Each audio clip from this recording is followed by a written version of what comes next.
آ جاتا ہے اس کا مقصود اگر وہ نیک ہے تو آخرت ہوتا ہے، اور اگر وہ دنیا دار ہے تو اس کا مقصود جو ہے وہ دنیا ہے۔ جس نے اپنا مقصود دنیا بنایا اس نے بہت ہی گھٹیا کی چیز کی طلب کی، کیونکہ یہ ایک ایسی چیز ہے جو اللہ تعالیٰ کافر کو بھی دے دیتے ہیں، اپنے دشمن کے دشمن کو بھی، جو بڑے سے بڑا دشمن ہو اس کو بھی دیتے ہیں، اور مومن کو بھی دے دیتے ہیں۔ لیکن جس نے آخرت کی طلب کی، جس کا مقصود آخرت ہوا، وہ بہت ہی سمجھ والا ہے، اور اس کا مقصود جو ہے وہ بہت ہی اچھا ہے۔ اللہ تعالیٰ نے دنیا کے بہت سے نام رکھے ہیں، جیسا کہ آخرت کے بہت سے نام ہیں۔ ایک نام اللہ نے دنیا کا عاجلہ رکھا ہے، عاجلہ۔ عاجلہ کے میں نے عجلت سے فٹافٹ مل جانے والی، نقد بہت جلدی مل جانے والی، اور اس سے یہ بھی اس کے ساتھ مل سکتا ہے بہت جلدی چلے جانے والی، انسان کے پاس نہ رہنے والی۔ تو اللہ نے دنیا کو عاجلہ کہا ہے۔ من کان یرید العاجلۃ، جو دنیا میں آ کر عاجلہ چاہتا ہے، یعنی دنیا چاہتا ہے جو بڑی جلدی مل جاتی ہے اور بڑی جلدی چلی جاتی ہے، جس کا کوئی اعتبار نہیں ہے، جس کو کوئی بقا نہیں۔ عجلنا لہ فیہا ما نشاء، ہم بھی اس کو جلدی دنیا دے دیتے ہیں، اور وہ دنیا میں ہی ہے، زندگی میں، لیکن جتنا چاہتے ہیں، اور پھر ضروری نہیں کہ ہر ایک کو لمن نریدو، جس کو چاہیں دے دیں۔ دنیا کے طالب بہت ہیں، دنیا کمانے والے بہت ہیں، اللہ سب کو امیر نہیں کرتا۔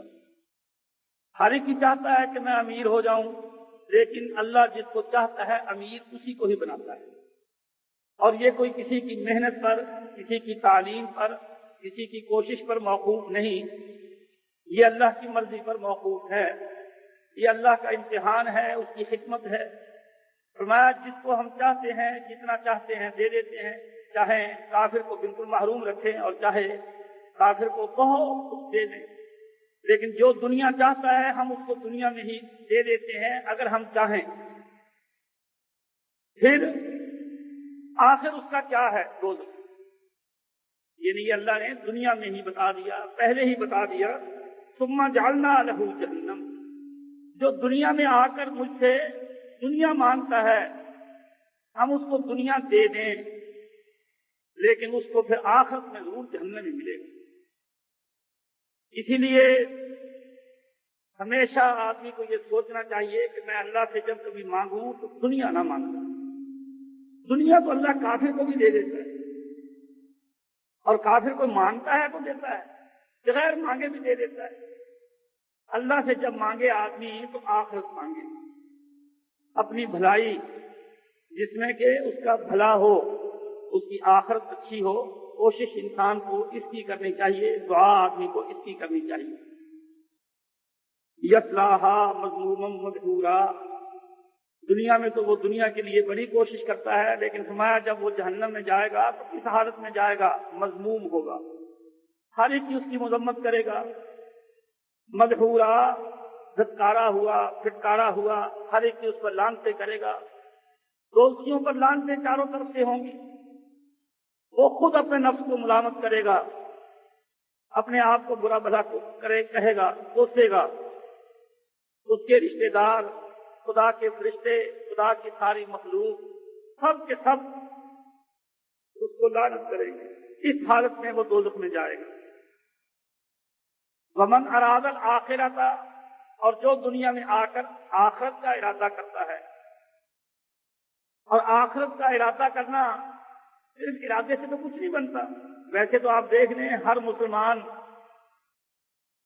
جس نے بھی کلمہ پڑھ رکھا ہے وہ یہی کہتا ہے کہ جی اللہ جنت نصیب کرے، ہر ایک کو اللہ جنت نصیب کرے۔ اللہ تعالیٰ فرماتے ہیں کہ آخرت کے چاہنے میں سچا کون ہے؟ وسعی لہا سعیہا، جو آخرت کی کوشش بھی کرتا ہے، وسعی اور کوشش کرتا ہے، لہا اس آخرت کے لیے۔ کیسی کوشش؟ سعیہا جو آخرت کی مخصوص کوشش ہے، یعنی ہاں کی ضمیر آخرت کی طرف، آخرت کی جو سعی ہے وہ کرتا ہے۔ مانا کیا ہوئے؟ وہ عمل کرتا ہے جس عمل کی وہاں قدر و قیمت ہو۔ میرے بھائیوں، ہر نیکی کی آخرت میں قدر و قیمت نہیں ہوتی۔ اب یہ گرمیاں آ رہی ہیں، سبیلیں لگا دے کوئی ہندو، سکھ، شیعہ، وہ حسین کے نام کی سبیل لگا دے، وہ اپنے معبود کے نام کی سبیل لگا دے، کسی دیوتا کے نام کی لگا دے، سکھ اپنے کسی گرو کے نام کی لگا دے، تو کیا ہوگا؟ ثواب کا نتیجہ کیا نکلے گا؟ تو آپ کا کیا خیال ہے کہ سب کو آخرت میں ثواب مل جائے گا؟ وسعی لہا سعیہا، کوشش وہ ہو جو آخرت کی کوشش ہے، وہ کوشش جس کے بارے میں اللہ تعالیٰ نے یہ فیصلہ کر رکھا ہے کہ یہ آخرت کی کوشش ہے اور آخرت کے لیے یہ مخصوص ہے۔ اور وہ کیا ہے؟ اس کے لیے صاف ہے، جس عمل پر انسان امید کر سکے اس عمل کے لیے دو شرطیں ضروری ہیں کہ وہ عمل محمدی طریقے کا ہو، اور اس سے پہلے ایمان کا ہونا ضروری ہے۔ پہلے ایمان ہو، ایمان کے بعد وہ عمل محمدی طریقے کا ہو، محمد صلی اللہ علیہ وسلم کی تعلیم، آپ کی ہدایت کے مطابق ہو، آپ کی سنت کے مطابق ہو، وہ عمل آخرت کا عمل ہے، اس کا ثواب آخرت میں مل سکتا ہے۔ اب مسلمانوں میں کتنے لوگ ہیں جو پنجدان کرتے ہیں، صدقہ خیرات کرتے ہیں، سبیلیں لگاتے ہیں، ختم، درود اور یہ اور وہ بہت کچھ کرتے ہیں، اور گھر والے جو بے خبر ہیں، عورتیں اور اکثر آدمی سارے ثواب سمجھتے ہیں، نیکی سمجھتے ہیں کہ یہ بہت اچھا کام ہے۔ آپ کا کیا خیال ہے کہ اس کا کوئی ثواب مل جائے گا تو وہ آخرت کی کوشش کہلائے گی؟ نہیں، بالکل نہیں، کیونکہ قاعدہ جو ہے وہ اس کے خلاف ہے۔ قاعدہ کیا ہے کہ آخرت کی کوشش مخصوص ہوتی ہے، اس پر محمدی دستخط ہوتے ہیں، اس پر محمدی مہر ہوتی ہے۔ وہ عمل آخرت میں برابر ہو سکتا ہے، وہ پھل دے سکتا ہے جس کو محمد صلی اللہ علیہ وسلم نے منظور کیا ہو، آپ کی سنت کے مطابق ہو، آپ کی تعلیم، آپ کی ہدایت کے تحت وہ کام کیا جائے۔ اور پھر شرط یہ ہے وَهُوَ مُؤْمِنٌ، یہ قرآن کا بیان ہے۔ وَمَنْ أَرَادَ الْآخِرَةَ، جو آخرت چاہتا ہے، وَسَعَى لَهَا سَعْيَهَا، اور آخرت کے لیے کوشش کرتا ہے، وَهُوَ مُؤْمِنٌ، بشرطے کہ وہ ایمان بھی رکھتا ہے۔ فَأُولَٰئِكَ كَانَ سَعْيُهُمْ مَشْكُورًا، ایسے لوگوں کی کوششیں جو ہیں ان کی قدر کی جائے گی، ان کو اجر ملے گا، ان کو ثواب ملے گا۔ تو آپ نے اندازہ کیا کہ ایمان کے بغیر آدمی جو مرضی کرتا رہے، بہت کچھ کرے، سب بیکار ہے، کوئی اس کا اثر مرتب نہیں ہوتا۔ اب بہت سے لوگ رمضان شریف میں روزے افطار کرواتے ہیں، بہت سے لوگ حج کرواتے ہیں، حاجیوں کے لیے بہت کچھ خرچ کرتے ہیں، مسجدیں بنوا دیتے ہیں، نلکے لگوا دیتے ہیں جہاں لوگوں کی عام و رفت ہوتی ہے، اور وہ یہ سمجھتے ہیں کہ یہ نیکی کا کام ہے۔ وہ اس کو دیکھتے ہیں کہ لوگ پانی پیئیں گے، لوگ فائدہ اٹھائیں گے، لیکن وہ یہ نہیں دیکھتے کہ میں اس کی تسلی کر لوں کہ یہ کام واقعتاً ایسا ہے کہ جس کا اجر مجھے آخرت میں مل جائے۔ آدمی کو یہ اطمینان کرنا بہت ضروری ہے کہ میرے اس عمل کا اجر مجھے آخرت میں مل سکتا ہے یا نہیں مل سکتا۔ جب تک کہ آدمی اس کے متعلق اطمینان نہ کر لے، آنکھیں بند کر کے ویسے ہی کام کرنا، یہ جاہلوں کا کام ہے۔ اور اکثر لوگ جو ہیں اسی وجہ سے دھوکے میں رہتے ہیں، مغالطے میں رہتے ہیں۔ فرمایا کُلًّا نُمِدُّ ہؤلاء وہؤلاء من عطاء ربک، اپنے رب کے دینے کو دیکھو، وہ کافروں کو بھی دیتا ہے، مومنوں کو بھی دیتا ہے۔ وما کان عطاء ربک محظورا، تیرے رب کے دینے کو کون روک سکتا ہے؟ ہم کافروں کو کس طرح سے دیتے ہیں، ہم مومنوں کو کس طرح سے دیتے ہیں؟ نہ دیں تو مومن کو نہ دیں، وہ بیچارہ بھوکا مرے، اور نہ دیں تو کافر کو نہ دیں، وہ بیچارہ بھوکا مرے۔ تیرے رب کی دین پر کوئی پابندی نہیں ہے، وہ اس کی حکمت کے تحت ہی کام چلتا ہے کہ وہ جس کو چاہے دے، جس کو چاہے نہ دے۔ یہ ہم نے دنیا میں نظام ہی ایسا رکھا ہے امتحان کے لیے، یہ اونچ نیچ رکھی ہے، کسی کو امیر بنایا ہے، کسی کو غریب بنایا ہے، پھر امیر کے بھی درجے رکھے ہیں، پھر غریب کے بھی درجے رکھے ہیں، اور اللہ تعالیٰ نے اتنا فرق رکھا ہے دنیا میں، اتنا فرق رکھا ہے، کوئی اس فرق کو مٹا نہیں سکتا۔ کوئی کتنی مرضی کوشش کر لے کہ اس فرق کو میں مٹا دوں، سب دنیا کو برابر کر دوں، سب امیر ہو جائیں، سب ایک ہی اسٹینڈرڈ کے ہو جائیں، ایسا کبھی نہیں ہو سکتا۔ اگر دنیا میں ایسا ہو جائے تو سمجھو کہ بالکل سوسائٹی ڈیڈ ہو جائے، بالکل ختم ہو جائے، حرکت رہے ہی نہ سوسائٹی۔ واللہ فضل بعضکم علی بعض فی الرزق، اللہ نے رزق میں فضیلت رکھی ہے، کسی کو کم دیا ہے، کسی کو زیادہ دیا ہے، اور دنیا میں ہمیشہ اللہ تعالیٰ یہ فرق رکھتے ہیں تاکہ سوسائٹی حرکت کرتی رہے۔ اب آپ اندازہ کر لیں، اگر سارے امیر ہو جائیں، کوئی کسی کا کام نہ کرے تو کمزور بیچارہ تو مر جائے۔ ایک آدمی ہے، اس کی جیب میں ہزاروں روپیہ ہے، اب وہ بیچارہ اسٹیشن پہ اترتا ہے، اس کے پاس سامان ہے، اب سامان کون لے جائے؟ کسے کہے کہ میرا سامان اٹھا لے؟ سارے اس جیسے امیر ہیں؟ نہیں، اللہ نے دنیا کا نظام چلانے کے لیے اگر ایک آدمی کو امیر بنا رکھا ہے تو اس بیچارے میں جان نہیں ہے، وہ اپنا سامان اٹھا نہیں سکتا۔ ادھر دوسرے لوگ ہیں کہ ان میں جان ہے، وہ غریب ہیں، وہ گھر سے جاتے ہی اس لیے ہیں کہ اسٹیشن پر جائیں اور جا کر کلی کا کام کریں، امیروں کا بوجھ اٹھائیں، سامان اٹھائیں اور خوب کما کر لائیں۔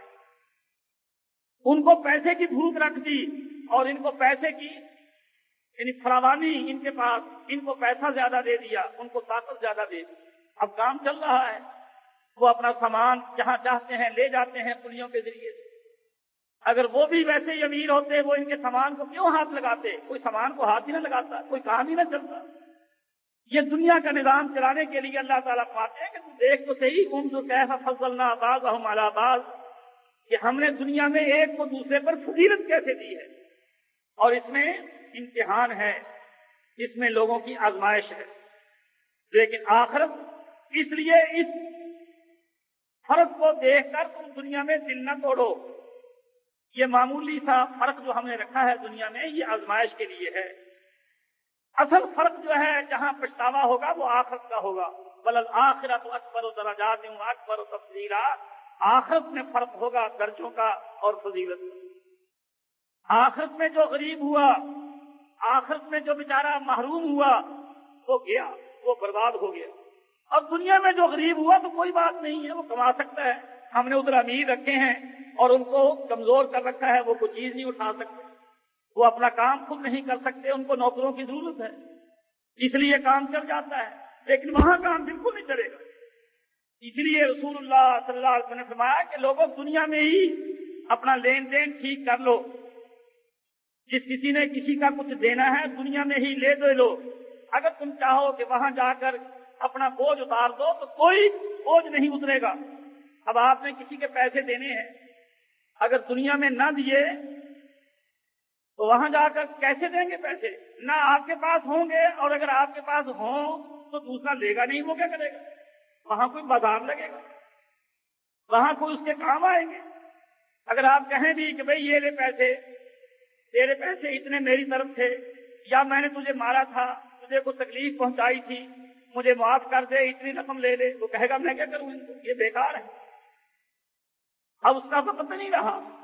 تو فرمایا یہ دنیا میں ہی حساب نپٹا لو، وہاں تو صرف ایک جنس چلے گی، ایک ہی سکہ چلے گا، نیکی اور بدی، نیکی اور بدی، بس وہاں تو نیکی ہے، نیکی کی قدر و قیمت ہوگی، نیکی کا ہی مطالبہ ہوگا، نیکی کی ہی ضرورت ہوگی۔ جس کے پاس نیکی ہے وہ امیر ہے، اور جس کے پاس نیکی نہیں وہ غریب ہے۔ اس لیے تم دنیا میں اپنی فکر کر لو، جن چیزوں کے لیے تم دنیا میں مارے مارے پھرتے ہو، یہ چیزیں وہاں سب بیکار ہو جائیں گی، کسی کام نہیں آئیں گی۔ وہاں جس چیز کی قدر و منزلت ہے وہ نیکی ہے، اس لیے نیکی خوب کما لو۔ اگر تم وہاں کی عمارت چاہتے ہو، وہاں کی خوشحالی چاہتے ہو، تو یہ سکہ اپنے پاس خوب جمع کر دو۔ ہم نے بینک بنا رکھے ہیں تمہارے لیے، دنیا میں کماتے جاؤ اور آخرت کے بینکوں میں جمع کرواتے جاؤ۔ آپ دیکھتے ہیں یہاں ہمارے ملک میں یا ہر جگہ یہی حال ہے. یہ جتنے بڑے بڑے لوگ ہوتے ہیں ان کو خطرہ تو رہتا ہی ہے کہ پتہ نہیں کب بھاگنا پڑ جائے, ملک چھوڑ کر دوڑنا پڑ جائے. وہ پہلے سے ہی باہر کے ملکوں میں جو بینک ہیں بڑے بڑے ان میں اپنے سرمایہ کو منتقل کرتے رہتے ہیں, رقم جمع کرواتے رہتے ہیں, اور جب بھاگ جاتے ہیں تو پھر وہ رقم ان کے کام آتی ہے. دیکھو کتنی دور اندیشی ہے یہ. تو جو سمجھ والا ہوگا وہ جانتا ہے کہ یہ جہان ہمیشہ نہیں چلے گا, آخر اس کے بعد اگلا جہان بھی آئے گا. وہاں پھر کیا چیز کام دے گی؟ وہاں یہ نیکی. اس لیے جو بھی یہاں سے مل جائے, جمع ہو جائے, وہ وہاں بینک میں جمع کروا دیا جائے. وہ انسان کے لیے ذخیرہ ہو جائے گا اور اس جہان میں وہ اس کے بہت کام آئے گا.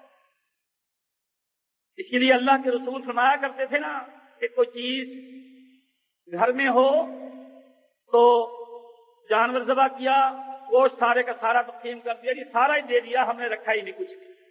فرمایا جو دے دیا لوگوں کو, جو تقسیم کر دیا لوگوں میں, وہ تم نے رکھ لیا, وہ محفوظ ہو گیا, خدا کے بینک میں جمع ہو گیا. جو تم نے کھا لیا وہ سمجھو کہ ختم ہو. یہ سمجھنے کی بات ہے, ذہن کو سمجھانے کی بات ہے. تو اللہ نے دنیا کا فرق, دنیا کا یہ اونچ نیچ, یہ دکھانے کے بعد آخرت کے فرق کا ذکر کیا اور فرمایا انظر کیف فضلنا بعضهم علی بعض. دنیا کی اس فضیلت کو دیکھ, ہم نے کیسے اونچ نیچ رکھی ہے. لیکن وللآخرۃ اکبر درجات و اکبر تفضیلا, آخرت میں بھی درجوں کا بڑا فرق ہوگا اور فضیلت کا بڑا فرق ہوگا. اب ایک موٹی سی بات اپنی آخرت کو بہتر بنانے کے لیے وہ فرمائی لا تجعل مع اللہ الہا آخر فتقعد مذموما مخذولا. اے بندے, دنیا میں اللہ کے ساتھ کسی اور کو معبود نہ بنانا. فتقعد مذموما مخذولا, تو بیٹھے گا کیسے؟ مذموما مذمت کیا ہوا, مخذولا کوئی تیرا پرسان حال نہیں ہو. اگر تو نے دنیا میں کسی اور کو اپنا سہارا بنا لیا, تو نے کسی اور کو معبود بنا لیا, تو پھر وہاں تیرا کوئی پرسان حال نہیں ہو. آپ ذرا تصور تو کریں, جو لوگ دنیا میں مختلف ذاتوں کو پکارتے ہیں, ان کو اپنا سہارا سمجھتے ہیں, اگر وہ قیامت کا نقشہ, قیامت کا ذرا تصور کریں تو بہت جلدی سمجھ میں آ جائے یہ حقیقت. میدان معاشر کا تصور کریں, میدان معاشر میں آپ کا کیا خیال ہے؟ وہاں جن کو آج لوگ مولا علی کہتے ہیں, جن کو لوگ اپنا پیر دستگیر کہتے ہیں, کیا ان کے کوئی مرکز ہوں گے؟ کوئی ان کے اڈے ہوں گے؟ کوئی ان کے کیمپ لگے ہوئے ہوں گے جہاں کوئی آدمی پہنچ کر اپنے لیے کچھ سکون, اپنے لیے کوئی اطمینان کا سامان پیدا کر سکے؟ کوئی کسی کا نام و نشان نہیں ہوگا. کروڑ ہا کروڑ, ارب ہا ارب انسان وہاں میدان میں پھرتے ہوں گے. میدان معاشر میں اس قدر مخلوق پھرتی ہوگی, کوئی کسی کا پرسان حال نہیں ہوگا. اس وقت پتہ لگ جائے گا کہ کیسے لوگ رحمت تھے جو اللہ کے سوا اوروں کو سہارا بناتے. یہاں کوئی دم نہیں مارتا. لوگ اکٹھے ہو کر آدم علیہ السلام کے پاس جائیں گے, آدم علیہ السلام دہائی دیں گے کہ لوگ جا کر کہیں گے کہ تو سب کا ابا ہے, سب کا باپ ہے, چل کر دعا کر اللہ سے ہماری یہ مشکل دور ہو. آدم علیہ السلام نہیں, توبہ میری, میں نہیں جاتا, مجھے ڈر لگتا ہے. نوح علیہ السلام کے پاس جائیں گے کہ مجھے ڈر لگتا ہے, میں نے اپنے بیٹے کے بارے میں اللہ سے بات کی تھی اور اللہ نے مجھے ڈانٹ دیا, میں خدا کے پاس جا نہیں سکتا. اب آپ اندازہ کریں, یعنی یہ اللہ نے پہلے سے یہ باتیں بیان کی ہوئی ہیں جن کا قرآن مجید میں ذکر ہے.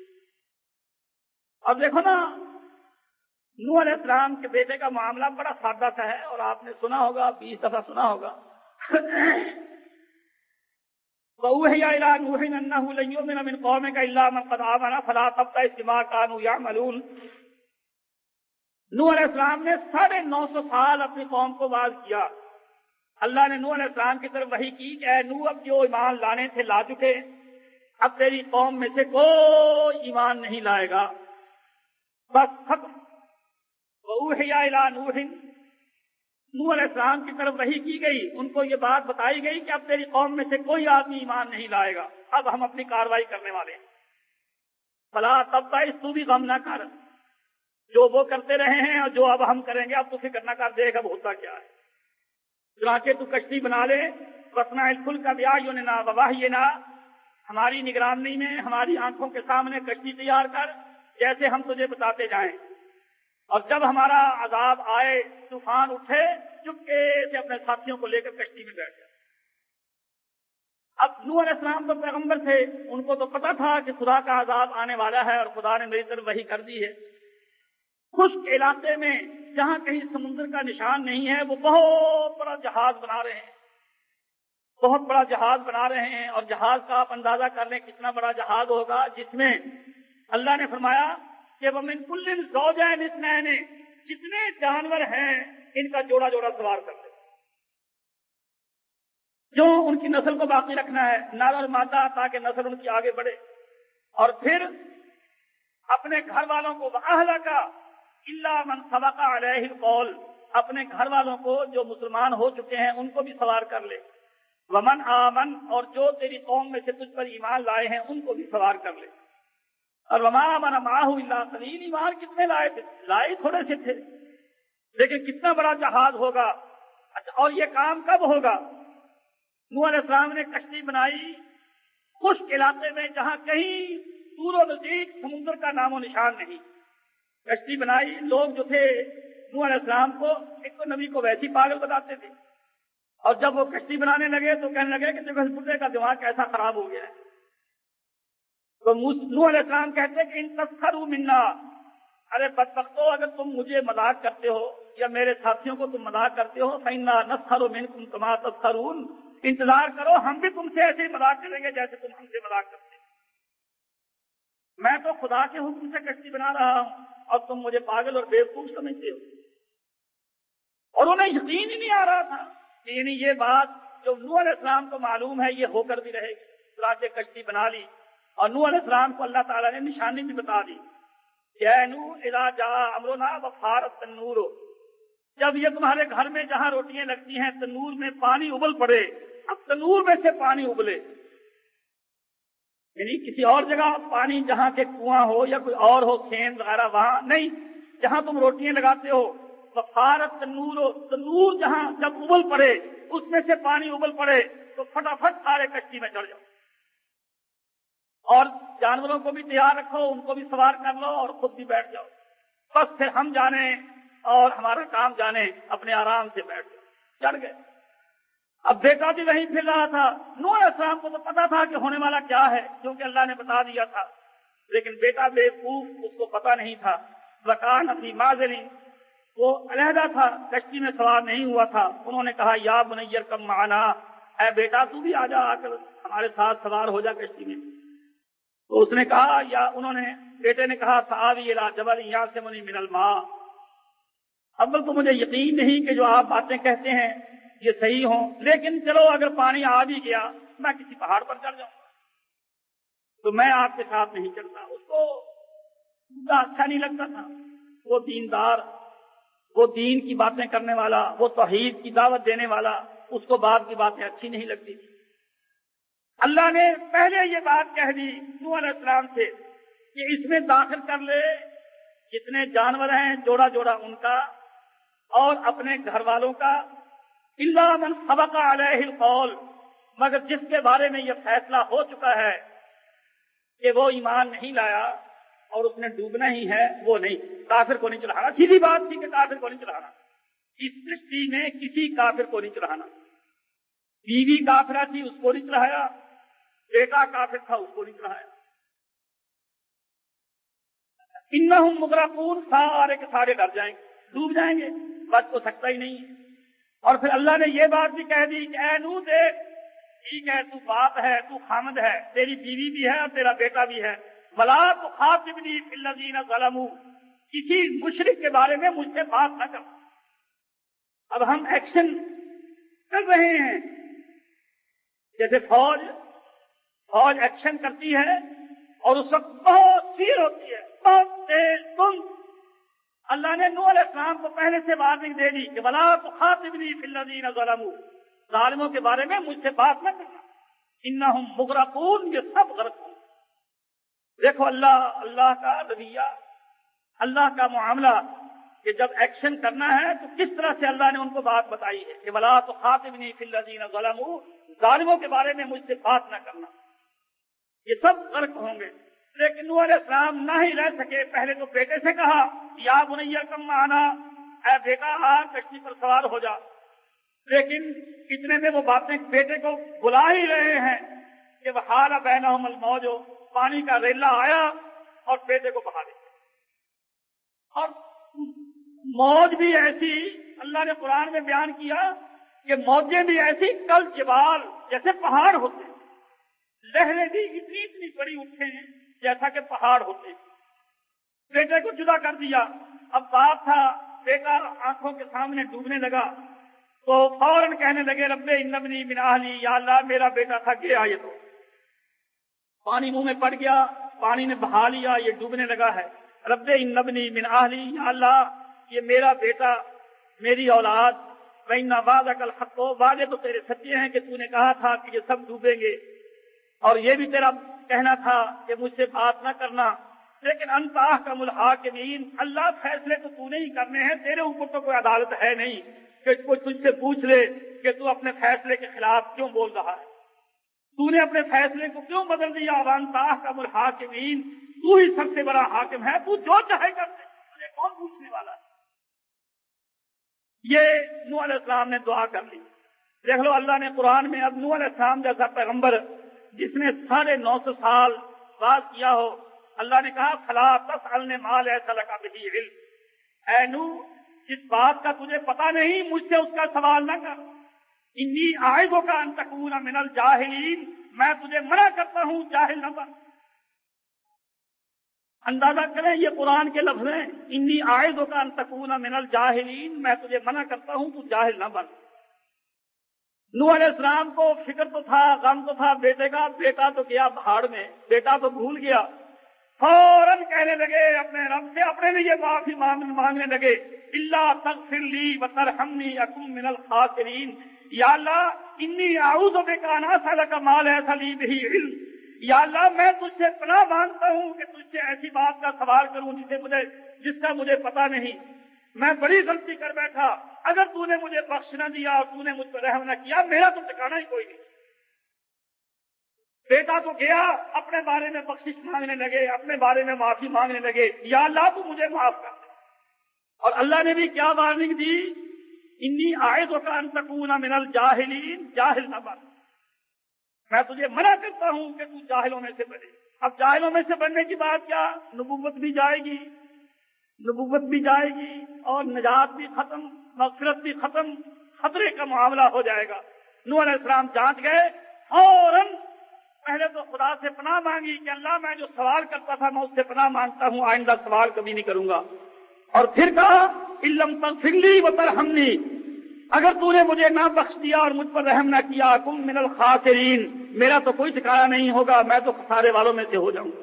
اللہ سے دعا کی، چلو بات ٹل گئی، لیکن قیامت کے دن میدان معاشر میں جب سارے موجود ہوں گے اور بڑی پریشانی کے عالم میں ہوں گے تو لوگ اکٹھے ہو کر نوح علیہ السلام کے پاس جائیں گے اور جا کر کہیں گے کہ اے نوح خدا سے کہہ کہ خدا حساب کتاب شروع کرے، سب لوگ جو ہیں، زمین اس قدر گرم ہے، اس قدر تپش ہے کہ لوگ جل رہے ہیں، بہت کوئی پسینے میں ڈوب رہے ہیں، بہت برا حال ہو رہا ہے، خدا سے جا کر دعا کر کہ اللہ حساب کتاب شروع کر دے اور یہ مصیبت جو ہے یہ دور ہو۔ لیکن نوح علیہ السلام کیا کہیں گے؟ نوح علیہ السلام کہیں گے کہ بھئی مجھے تو ڈر لگتا ہے، میں اپنے بیٹے کے بارے میں دعا کر بیٹھا تھا، میں تو شرم کے بارے، ڈر کے بارے میں تو نہیں جانتا۔ اب یہ اندازہ کر لیجئے گا، اب آپ یہ قرآن کی بات ہے، یہ کسی مولوی کا ٹوٹکا نہیں ہے کہ کسی مولوی نے یہ بات ہو، کوئی قصے کہانی کی یہ بات ہو۔ ہم حیران ہوتے ہیں قرآن پڑھ کر کہ اللہ یہ ہمارے بریلوی بھائی، یہ ہمارے شیعہ بھائی قرآن پڑھتے نہیں ہیں۔ دیکھو نا قرآن میں کتنی کھلی باتیں موجود ہیں، قرآن کے اندر یہ سب باتیں کھلی ہوئی موجود ہیں، اس کے باوجود دیکھ لو لوگوں کا حال کیا ہے۔ لوگ یہ ہرے ہرے جسے دیکھ لو ہرا سا جھنڈا لگا دیا اور بس یہ ہمارا جھنڈا ہے۔ وہ یہ سمجھتے ہیں کہ میدان معاشر میں بھی یہ جھنڈا یوں ہی ہوگا اور ہم یہاں آ جائیں گے، بس اللہ اللہ خیر سلا بچے ہی بچے۔ میرے بھائیوں، وہاں کوئی جھنڈا نہیں ہوگا، وہاں کوئی اڈا نہیں ہوگا، نہ کسی پیر کا، نہ کسی فقیر کا، نہ کسی امام کا، نہ کسی چھوٹے کا، نہ کسی بڑے کا، کوئی نام و نشان نہیں ہوگا۔ سارے اپنی جان چھپاتے پھر رہے ہوں گے، نفسی نفسی نفسی نفسی، اللہ میری جان بچ جائے، اللہ میری جان بچ جائے، اللہ میرا چھٹکارا ہو جائے، اللہ میرا چھٹکارا ہو جائے، یہ حال ہوگا۔ تو اللہ نے نتیجہ یہ نکالا، وَلَا تَجْعَلْ مَعَ اللَّهِ إِلَٰهًا آخَرَ۔ اے بندے دیکھ، دنیا میں اللہ تعالیٰ نے تجھے کچھ دیر کے لیے دور کر رکھا ہے تیرے امتحان کے لیے، اور تیرے سامنے ایسا دنیا کا سلسلہ چلا رکھا ہے، کوئی کسی نے کسی کو پکڑ رکھا ہے، کسی نے کسی کو اپنا بنا رکھا ہے۔ تو تو بھی سوچ لے، اگر تو نے عقل سے کام لیا اور اللہ کے سوا کسی کو سہارا نہ بنایا تو تو بچ گیا۔ کیوں؟ جب تو میرے سامنے آئے گا میدان معاشر میں، وہاں یہ حقیقت کھل جائے گی کہ سوائے اللہ کے سہارا کوئی ہے ہی نہیں۔ حضرت عائشہ نے پوچھا اللہ کے رسول سے کہ یا رسول اللہ، کیا کوئی ایسا وقت بھی آئے گا کیا آپ مجھے بھی بھول جائیں گے؟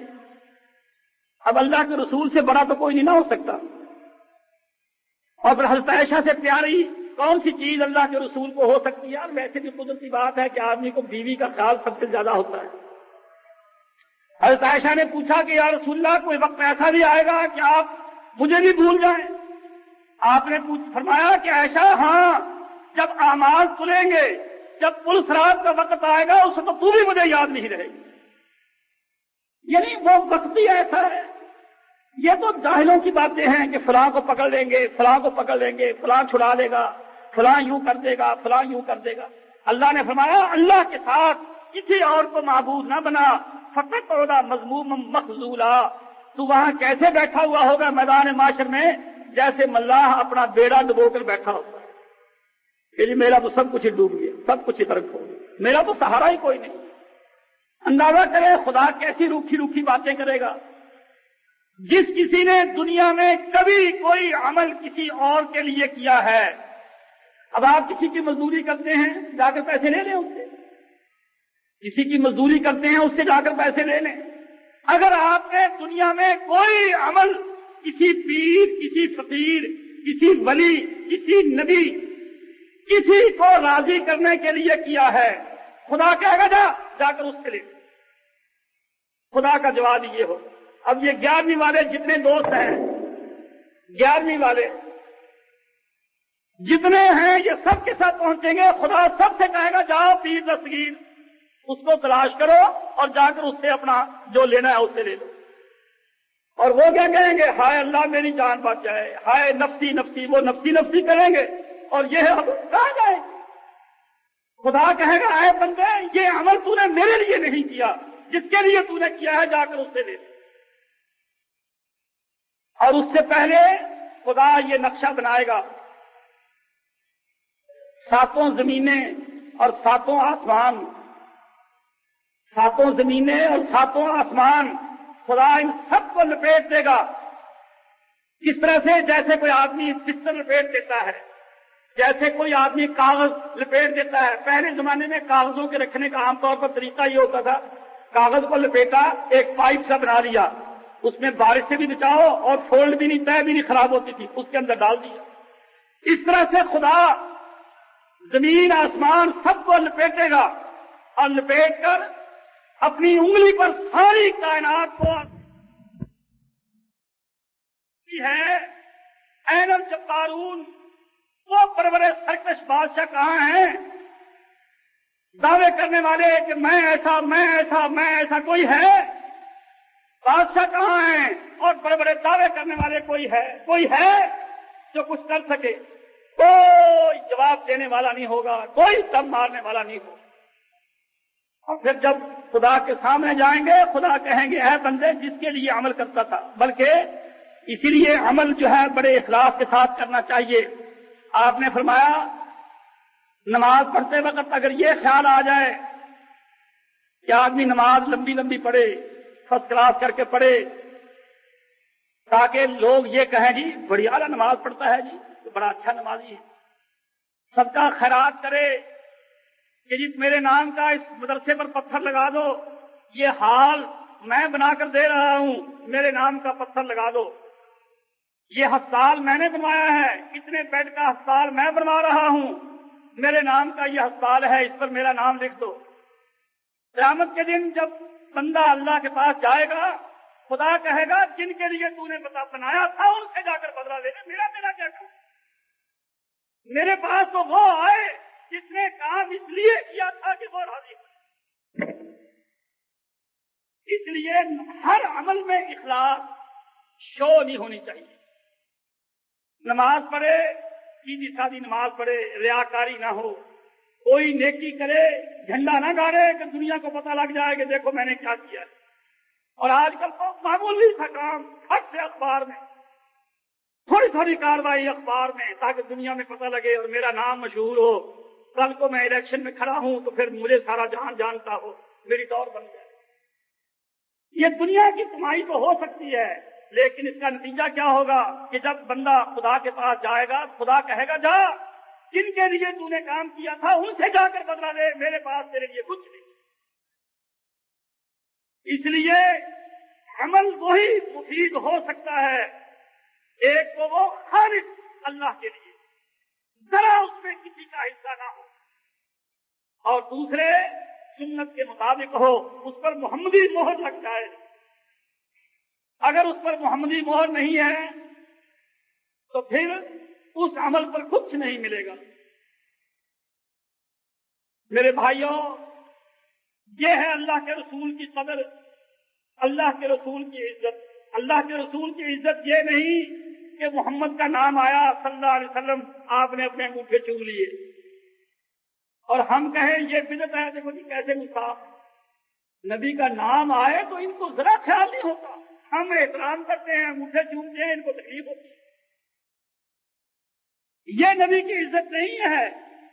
نبی کی عزت کیا ہے کہ خدا ہر عمل سے پہلے محمدی مہر دیکھے گا کہ اگر وہ عمل ایسا ہے کہ جو محمد صلی اللہ علیہ وسلم کی سنت کے مطابق ہے، اس پر محمدی مہر ہے، تو خدا کہے گا اس کے تجھے پیسے ملیں گے، اس کا تجھے ثواب ملے گا، اس کی قیمت لگے گی۔ اور اگر اس پر محمدی مہر نہیں ہے، سب برباد، کوئی اس کا اجر نہیں، کوئی اس کا معاوضہ نہیں۔ اسی لیے وظیفے بیکار، چلے بیکار، سفر بیکار، آنا جانا بیکار۔ پہلے یہ معلوم کر لو کہ یہ ٹھیک بھی ہے یہ نہیں، یہ محمد صلی اللہ علیہ وسلم کی تعلیم بھی ہے یہ نہیں۔ دیکھو کتنی سادہ سی بات۔ اور میرے بھائیوں، ہمارا اور اوروں کا فرق ہی یہ ہے، ہمارا اور اوروں کا فرق ہی یہ ہے، ہم جو اہل حدیث ہیں، ہم بات یہ کہتے ہیں کہ سنت وہ ہے جو نبی کی حدیث سے ثابت ہے، جو نبی کی حدیث سے ثابت نہیں ہے وہ نبی کی سنت نہیں، اور جو نبی کی سنت نہیں وہ خدا کا معیار نہیں، اور جو خدا کے معیار پر نہیں اس کا ثواب کوئی نہیں۔ لوگ سمجھتے ہی نہیں، اکثر پڑھے لکھے لوگ، اللہ جانتا ہے ترس آتا ہے، پڑھے لکھے لوگ بڑے سنجیدہ آتے ہیں اور آ کر کہ یہ کس فرقے کے لوگ ہیں، کہ یہ اہل حدیث ہے، اور ان فرقوں نے سارا کام خراب کیا ہے، یہ اہل حدیث، وہ سمجھتے ہیں کہ یہ بھی فرقہ ہے۔ ان سے کوئی پوچھے کہ اسلام کوئی ہے بھی کہیں، سوچنے کی بات ہے۔ میں صرف خاص طور پر پڑھے لکھے لوگوں سے پوچھتا ہوں، اپنے دل سے پوچھیں کہ اس وقت دنیا میں اسلام ہے بھی کہیں؟ اگر ہے تو کیا سمجھتے ہیں کہ وہ کیا ہے اسلام؟ میرے بھائیوں سوچو، اس وقت اسلام کس چیز کو کہتے ہیں؟ کیا ہے اسلام؟ کیا حنفیت اسلام ہے؟ کیا بریلویت اسلام ہے؟ کیا دیوبندیت اسلام ہے؟ کیا شیعیت اسلام ہے؟ اسلام کیا ہے؟ آپ نے کبھی سوچا؟ اور اگر آپ نے یہی نہیں سوچا اور یہ کہہ دیا کہ سب فرقے ہی فرقے ہیں، تو آپ نے اسلام کو کیا سمجھا؟ سمجھو، اس وقت اگر آپ کہیں کہ جی اسلام کہیں نہیں، اس کا ہی ختم ہے، سب فرقے ہیں، اسلام کہیں نہیں، تو پھر انتظار کرو کوئی نبی آئے گا، پھر نبی نہیں آئے گا۔ جب اسلام ہی نہ دنیا میں رہا تو نبی کا آنا لازمی ہے۔ یہ بات بھی نہیں آپ مان سکتے اور کوئی کہہ نہیں سکتا، کیونکہ اللہ کے رسول کے بعد نبی کوئی نہیں آئے گا۔ کیوں نہیں آئے گا؟ اسلام مٹے گا نہیں۔ پہلے نبیوں میں اور محمد صلی اللہ علیہ وسلم میں یہی فرق ہے، خوب سمجھ لو۔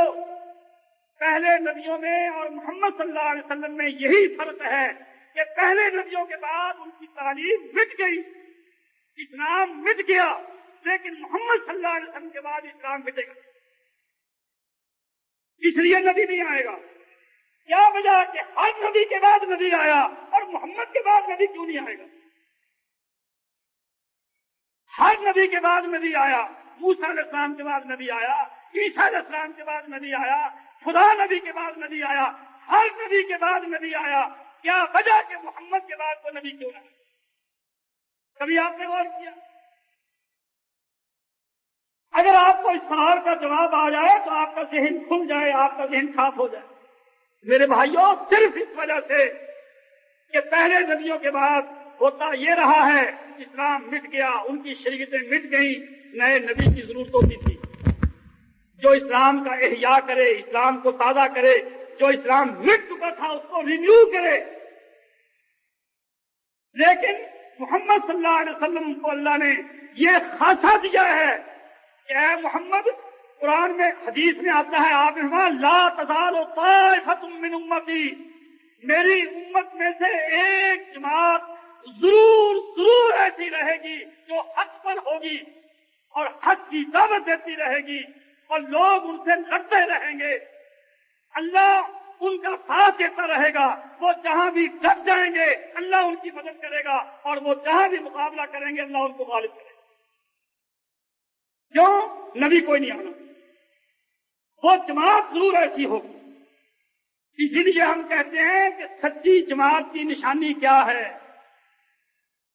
میرے بھائیوں، یہ آخر آپ نے فیصلہ کرنا ہے، آخر آپ نے سوچنا ہے۔ اگر آپ نے یہ فیصلہ نہ کیا کہ آپ کس مذہب میں ہیں، کس جماعت میں ہیں اور حق کیا ہے، تو آپ نے کیا کمایا؟ دیکھیے، سچی جماعت کی نشانی یہ ہے کہ وہ ہر زمانے میں پائی جائے۔ جو جماعت کبھی ہو کبھی نہ ہو، محمد صلی اللہ علیہ وسلم سے لے کر قیامت تک یہ جو پیریڈ بنتا ہے، فرض کر لیجیے گا 1 سال کا یا 100 سال کا یا 1,00,000 سال کا یا 1000 سال کا، ایک دن کم اس کی عمر نہ ہو۔ جتنی عمر حضور صلی اللہ علیہ وسلم سے لے کر قیامت تک کا یہ پیریڈ ہے، اتنی لمبی عمر اس جماعت کی۔ اگر وہ جماعت رسول اللہ صلی اللہ علیہ وسلم کے ایک دن بعد پیدا ہوتی ہے، وہ سچی جماعت نہیں ہو سکتی۔ سچی جماعت کی نشانی یہ ہے کہ وہ ہر زمانے میں پائی جائے۔ اور وہ کون سی جماعت ہو سکتی ہے؟